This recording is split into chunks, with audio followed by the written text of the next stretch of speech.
नमस्कार. तुम्ही पाहत आहात राजकारण आणि समाजकारण यूट्यूब चॅनल.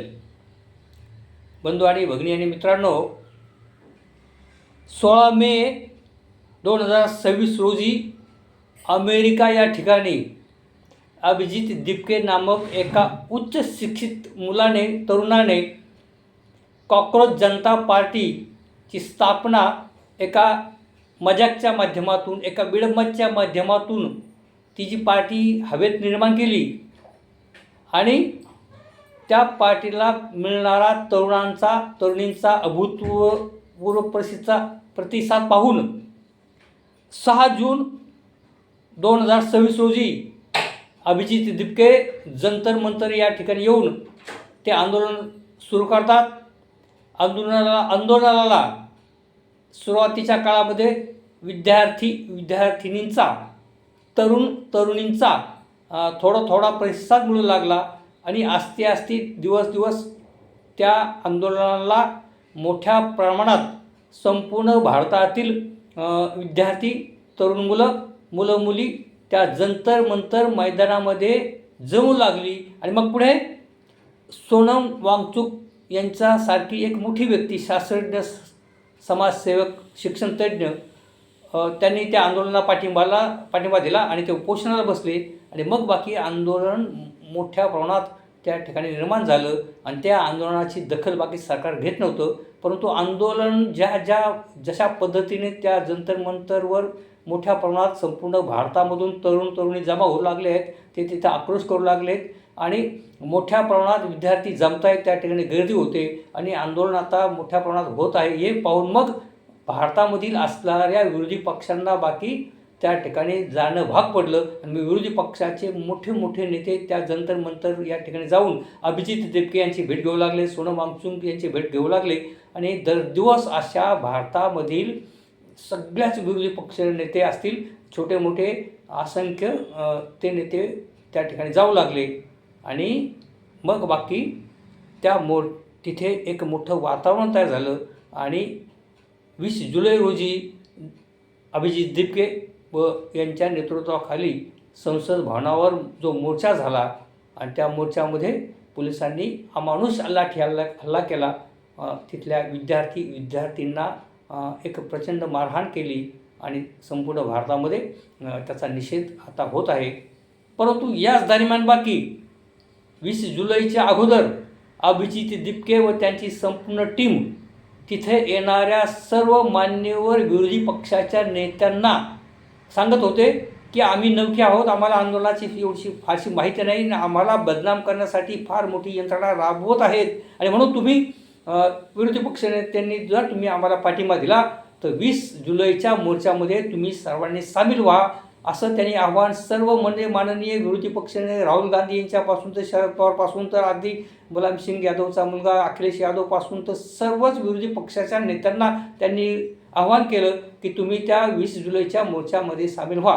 आणि समजा 20 जुलैला जो अभिजित दिपके यांच्या नेतृत्वाखाली निघालेला संसद भवनावरच्या मोर्चामध्ये समजा राहुल गांधी उपस्थित राहिले असते, समजा शरद पवार उपस्थित राहिले असते किंवा अखिलेश यादव उपस्थित राहिले असते किंवा मोठे नेते मंडळी त्यांचे आमदार खासदार तिथे उपस्थित राहिले असते तर दिल्ली पोलिसांची हिंमत झाली नसती त्या मुलांवर लाठीचार्ज करण्याची आणि त्या मुलांना ती मुलं झाली नसती, ती मुलं हॉस्पिटलमध्ये जाऊन गेली नसती आणि मुलांवर अन्याय अत्याचार पोलिसांनी केला नसता. परंतु राहुल गांधी त्या ठिकाणी त्या मोर्चात सामील झाले नाहीत, शरद पवार त्या मोर्चात सामील झाले नाहीत, अखिलेश यादव त्या मोर्चात सामील झाले नाहीत आणि माननीय उद्धव ठाकरे साहेब असतील किंवा राज ठाकरे असतील किंवा असंख्य असणाऱ्या भारतामधील 500-550 जे प्रादेशिक पक्ष आहेत त्यांचे नेते प्रत्यक्ष त्या मोर्चात सामील झाले नाहीत, फक्त त्या ठिकाणी सामील झाले होते आणि त्यांनी पहिल्यापासून त्या आंदोलनात सातत्याने पाठिंबा दिला. ते आझाद समाज पार्टीचे चंद्रशेखर आझाद हेच बाकी त्या ठिकाणी उपस्थित होते. बाकीचे कुणीही मोठे नेते पाठिंबा देण्यासाठी जात होते पण प्रत्यक्ष त्या मोर्चात सामील झाले नाहीत. तर याचं कारण असं वाटतं की एक अभिजित दिपके नावाचा एक आंबेडकरी विचाराचा नवखा तरुण तो जय भीमचा त्या ठिकाणी घोषणा देतो आणि एक नवखं नेतृत्व आपल्या भारत देशात निर्माण झाले, तरुणांचं नेतृत्व निर्माण झाले, संपूर्ण तरुणाई त्याच्या पाठीमागे उभी राहिली. आणि आपण जर ही मोठी माणसं आहेत, मोठे त्यांचे राजकीय पक्ष मोठे आहेत, अनेक वर्षाचा त्यांचा राजकारणातला अनुभव आहे, त्यांच्या पद्धतीने त्यांनी मोठं कार्य केलेलं आहे. आणि मग त्यांना असं वाटलं, कमीपणा वाटला की आपण तिथे गेलो तर अभिजित दिपके यांचं नाव होईल, आपला कमीपणा होईल, आपण तिथे दुय्यम होऊ. आणि अशा भावनेतून, आणि शिवाय तो आंबेडकरवादी आहे ही भावना असू शकते. आणि म्हणून हे मोठे नेते बाकीच्या प्रत्यक्ष मोर्चात सामील झाले नाहीत. आणि मग त्या ठिकाणी त्या पोलिसांनी त्या मुलांवर तिथे अन्याय अत्याचार केला, प्रचंड मारहाण केली.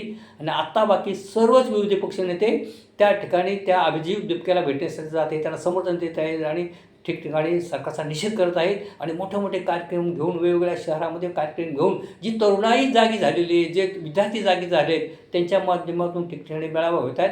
आणि हे तरुण मुलं मुली बाकी या प्रादेशिक पक्षांच्या नेत्यांच्या नावाखाली येत नाहीत, तर एक उद्रेक आहे, एक त्यांना वाट करण्याची ते एक व्यासपीठ मिळते. आणि मग ती मुलं ठिकठिकाणी जमत आहेत, निदर्शन करत आहेत, सभा घेत आहेत, आणि निदर्शन करत आहेत, मोर्चे काढत आहेत. परंतु या ठिकाणी बाकी विरोधी पक्षाच्या नेत्यांना बाकी आता अभिजित दिपके यांच्या आंदोलनाला पाठिंबा देणं भाग आहे. आणि म्हणून मी फक्त या ठिकाणी 2 महान नेत्यांची फक्त आपल्याला या ठिकाणी मी नाव घेणार आहे या व्हिडिओच्या माध्यमातून. ते 2 नेते आहेत माननीय शरद पवार व दुसरे आहेत माननीय प्रकाश आंबेडकर साहेब. तर माननीय शरद पवार साहेब मोर्चाच्या अगोदर अजित पवार त्यांना अभिजितला भेटून आले होते, परंतु त्याही अगोदर माननीय प्रकाश आंबेडकर व त्यांचे भाऊ भीमराव यशवंतराव आंबेडकर हे प्रत्यक्ष जंतर मंतरवर जाऊन त्यांनी अभिजित दिपके यांची भेट घेतली व त्यांच्या आंदोलनाला पाठिंबा दिला. त्याच्यानंतर शरद पवार गेलेले आहेत, त्याच्यानंतर सुप्रिया सुळे गेले, बरेचसे मोठे नेते त्याच्यानंतर गेलेले आहेत. परंतु माझा आजचा व्हिडिओचा विषय नेमका आहे की आता माननीय शरद पवार सांगतात की मी मोदी साहेबांना शब्द टाकला होता आणि म्हणून मोदी साहेबांनी शिक्षण मंत्र्याचा राजीनामा घेतला आहे, असं त्यांना आता सांगायचं आहे.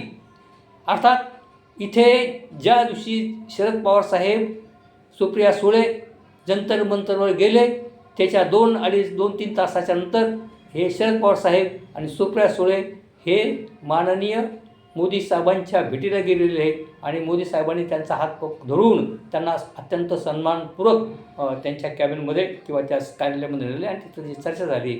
आणि मग त्या ठिकाणी माननीय शरद पवार म्हणतात, मी तिथं शब्द टाकला होता या शिक्षण मंत्र्याच्या राजीनाम्यासंदर्भात किंवा त्या जंतर मंतरवर चाललेल्या आंदोलनासंदर्भात. परंतु आता लोकांना हे काय पटत नाही, लोकांना काही पटत नाही. माननीय शरद पवारांच्या एकंदरीत संपूर्ण त्यांच्या आयुष्यातल्या मोठ्या प्रदीर्घ कालखंडातील त्यांचा जो त्यांची जी पद्धत आहे त्या कामाची, आणि म्हणून लोकांना विश्वास वाटत नाही. लोकांना असं वाटतं आहे की माननीय शरद पवार साहेब हे त्यांची लाडकी मुलगी सुप्रिया सुळे यांना केंद्रात मंत्री करावं आणि केंद्रात मोठं मंत्रिपदाचं मोठं खातं त्यांना मिळावं, यासाठी शरद पवार साहेब मोदी साहेबांना भेटायला गेले होते. किंवा 2 राष्ट्रवादींची विलीनीकरण, आणि मग ते पार्थ पवार असेल किंवा ते सुनीतादेवी पवार असेल यांच्या बाबतीत काय करायचं, आणि मग सुप्रिया सुळ्यांना मंत्रिमंडळामध्ये कसं घ्यायचं आणि मग कसं पाठिंबा द्यायचा, या सगळ्या रणनीतीचा भाग म्हणून हे शरद पवार त्यासाठी गेले होते, असं सामान्य लोक बोलतात. आता खरं काय खोटं काय तुम्ही माझ्या या कमेंट्स बॉक्समध्ये लिहा. माननीय शरद पवार साहेबांनी खरंच तिथं शब्द टाकला होता काय जंतर मंतरच्या आंदोलनासाठी, किंवा माननीय शरद पवार हे मोदी साहेबांना सुप्रिया सुळे यांना मंत्रिमंडळात त्यांची वर्णी लागावी यासाठी गेले होते. आणि प्रश्न निर्माण असा झाला आहे की त्याच्यानंतर मी या ठिकाणी मुद्दाम नाव घेतो माननीय बाळासाहेब तथा प्रकाश आंबेडकर साहेब यांचे.